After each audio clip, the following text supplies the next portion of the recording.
Java e 18 e kampionatit në ligën e parë të futbollit vazhdon ditën e nesërme me 2 ndeshje derbi dhe atë në Shkup dhe Strug, ku takohen Rabotnički Vardari dhe Struga Trimblum Sileksi.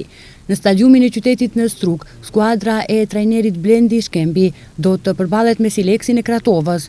Kjo ndeshje për struganët vjen pas disfatës së Xhiros së 17 në Tetov kundër Shkëndijës, që ishte edhe disfata e parë në transfert. Sa i përket ndeshjes me Sileksin, trajneri Shkëmbi tha se do të bëjnë çdo gjë për të fituar 3 pikët. Ne në çdo ndeshje do të mundohemi ta fitojmë, do të luajmë për ta fituar. Kemi një ndeshje të vështirë, siç e thatë edhe kundër Sileksit, por do të bëjmë të pamundurën që të rregullojmë gabimet që bëmë sot dhe të shfrytëzojmë rastet që mund të na jepen dhe për të marrë 3 pikët.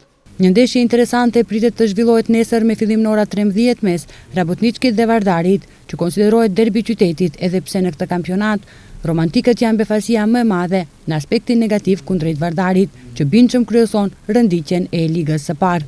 Arsimi Çegranit pas debaklit që pësoi të mërkurën në përballje me Vardarin në Shkup, të hënën në Gostivar në cilësinë e Vendasit përballet me AP Brera.